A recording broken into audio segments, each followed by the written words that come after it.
proof that the opponents of remote court appearances know they are wrong. I am the most vocal advocate of remote court appearances in Utah family law and domestic relations proceedings cases. You would think that everyone would be on board with this, and they are, but they are just too afraid to admit it or too bullheaded to admit it. The amount of money saved by not having to bill a client, if you're a lawyer, for travel to and from and waiting in court is reason enough for liberally permitting remote court appearances, though not the only reason. The amount of money and time and travel saved by sparing people from having to take half or even a whole day off of work to appear in court and then wait there for who knows how long until their case is finally called and then be in and out in an hour or two is more than enough to permit people to appear remotely for court appearances. The amount of money that video conferencing saves the taxpayer by reducing the costs of legal system infrastructure is far more than enough to justify remote court appearances as well. All the arguments that the so-called pro-physical appearance in court crowd makes do not outweigh the greater benefits of appearing remotely. It's inarguable, and there is no better proof of this than scrutinizing the so-called pro-physical appearance arguments themselves. Recently, a fellow attorney made some claims in favor, or at least so-called favor, of appearing physically in the courtroom, which I will quote, and then I will share with you my refutations of those claims. Claim: it is important for parties to appear physically in court because that acts as a deterrent for many people. And what that means is, according to this lawyer, it gets them to stop griping about everything. I'm not even sure what that means. It's nonsense. This argument is simply not true. Appearing physically in court does not deter people from, whatever that means, doing anything. Well, more accurately, it can deter one from being somewhere else other than the courtroom, but that's no benefit. As for the assertion that appearing physically in court gets them to stop griping about everything, I don't know what that means, as I said before, unless it means that appearing in court makes it easier to shut someone up by having the bailiff tap his or her fingers on his or her handcuffs and taser, and if that's a good thing in your mind, then my guess is you'd love appearing physically in Chinese and North Korean courtrooms too. Besides, if someone's behavior in a remotely conducted court proceeding gets out of order, one can easily, at the court's end, stop the griping by simply muting the offending party's microphone and/or camera, and stopping the proceedings as well, until he or she stops engaging in the misconduct. Appearing physically in court is rarely, if ever, necessary for the full and proper administration of justice in family law proceedings, especially in domestic relations cases and family law proceedings. Claim: appearing physically in court makes it easier for the party to be served with documents when the party is avoiding service. And so we build multi-million-dollar courthouses so that someone can be handed documents inside of it? Nonsense. Besides, if someone appears remotely and refuses to waive personal service and accept service, then that can easily be noted for the record, and the court can find the offending person or party is avoiding service and then deem the offending party evasive and have the person served by alternative means. Appearing physically in court is plainly not necessary to accomplish service of process or service of other court documents. Accomplishing service of process or service of court documents is not a compelling reason to require people to appear physically in the courthouse or to build courthouses for that purpose. Claim: appearing physically in court makes it easier for a judge to send someone to jail, in other words, from the courtroom straight to jail. Well, if the reason we require people to appear in court is so we can more easily put them in jail, that ought to chill your blood. Now, if particular court proceedings are held for the express purpose of determining whether to put someone in jail after that proceeding, well, then personally appearing in court is justified. I don't have a problem with requiring one to appear in court under such circumstances. But if we make people appear in court simply to make it easier for a court to put people in jail generally, that goes too far. If we're going to offer people the option of paying a ticket rather than coming to court, then the component of appearing in court is obviously not that important. So we need to offer people the option of appearing remotely rather than coming to court for every kind of court proceeding, especially when the proceeding is not for the specific purpose of determining whether someone will be incarcerated. And no, this is not my endorsement of requiring people to appear in person for motions to enforce and for sanctions hearings in domestic relations proceedings. The incidences of people being jailed following motions to enforce and for sanctions hearings are far too few to require the accused to appear in court physically for every such motion. Claim: appearing physically in court makes it easier to control the courtroom. No, it does not. Indeed, remote court appearances give the court or judge or commissioner more control over the proceedings, not less. The idea that people should appear in court because the inconvenience of going to court might make them more malleable and compliant is just a mild form of government tyranny, and that is not defensible. Claim: appearing remotely from the office, if you're a lawyer, is convenient for attorneys, but attorney convenience should not be the reason we do away with in-person hearings. Now, did you notice the sleight of hand with that argument? It is not persuasive to argue that attorney convenience is not a reason to do away with in-person hearings.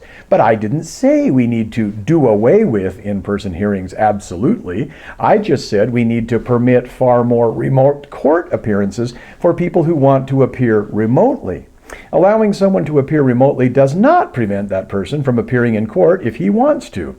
If the court allows people to appear remotely and someone insists upon appearing in person in court, I doubt that any commissioner or judge is going to deny that request, at least as long as we are continuing to have judges and commissioners work in courtrooms, which are now largely unnecessary for the bulk of family law legal proceedings anyway. But I digress.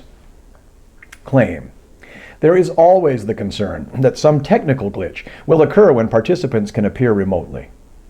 Okay, fair enough. To claim, however, that we must appear in person in court proceedings because of the occasional technical glitch that we would thus avoid by appearing in person is like arguing for using a typewriter to prepare your pleadings and thus avoid a computer crash. Technical glitches are few and far between as it is already, and the technology and reliability is only getting better. If anyone claims to have been prejudiced because of a technical glitch during a remote court appearance, please share your experience. Really, I would like to know if such a thing has ever happened. Claim: the courtroom is meant to be a professional space. With remote hearings, we have many people, attorneys included, treating the courtroom with a lack of respect. Well, granted, courtrooms are a professional space. But so are boardrooms and conference rooms, where people hold remote conferences all the time. And billions of people are saving billions of dollars on unnecessary business travel and related expenses by holding Zoom, WebEx, Skype, Google Meet, and other remote conferences. Business and government continue to function well, and often function better from what I can see, by implementing remote conferences judiciously. Claim: our minds are hardwired for personal interaction and not just virtual interaction. Okay, well, but being hardwired to meet in person with people does not mean we must do nothing but meet in person. Must we all chuck our telephones and stop using FaceTime based upon that argument? Come on. It's one thing to want to be there for a friend's wedding or for a family funeral as opposed to watching it over Zoom, but nobody wants to go personally to a courthouse if he or she can avoid it. Claim: being in the courthouse promotes settlement and even camaraderie among attorneys that is not developed in remote appearance settings. Come on. If being in court is so important, why aren't we bringing all of the jail and penitentiary prisoners to court for all of their appearances? Yes, this is a rhetorical question. If we keep inmates out of the courtroom to reduce the dangers without adversely affecting the rights of the accused, then we can keep litigants out of the courtroom for the litigants and their respective attorneys' convenience without adversely affecting their rights too. The idea that we must build and maintain multi-million-dollar courthouses and courtrooms to foster camaraderie in the legal system and in the legal profession is without merit. The benefits do not even begin to justify such costs. The idea that we must come to court to facilitate settlement and to build camaraderie among lawyers simply does not justify all of the costs and burdens associated with appearing physically at the courthouse. And if you want to build camaraderie and be friends, meet for lunch. On two side notes, I can't remember the last time I settled a case merely because I was in the courthouse physically at the time. It's not courthouses that facilitate settlement. It's the prospect of having a dispute taken out of the parties' hands and left to a judge to decide that does. And if meeting physically with one another is so important to settlement, why are the overwhelming majority of mediation settlement conferences, including judicial settlement conferences, now held remotely? Claim. There are a lot of things in life that have been made easier, but that does not equate to them being better. True, but remote appearances are, in fact, a perfect example of a process made better in many ways, not just mere convenience, by being made easier. Claim. There are going to be pros and cons to virtual and in-person hearings. What is important is balancing those and not just defaulting to one way or another. You see that sleight of hand again?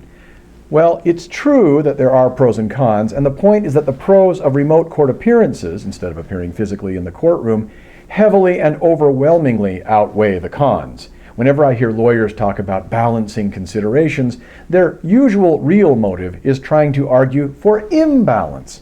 When something is made easier and no less effective, at worst, that is, by definition, better. Remote court appearances make those appearances easier and no less effective. Remote court appearances do not undermine the administration of justice, period. We don't need to appear in court for case management conferences and other kinds of conferences, which is why we almost never hold case management conferences at courthouses anymore. And if anyone tries to contrive a material difference between a case management conference and a proffer hearing being held remotely, he or she is being disingenuous. But it goes on. I have participated in evidentiary hearings and trials remotely too. It was easy. It wasn't hard. It didn't prejudice anyone's rights. If anyone claims that holding an evidentiary hearing or trial remotely is prejudicial to a domestic relations litigant, please explain.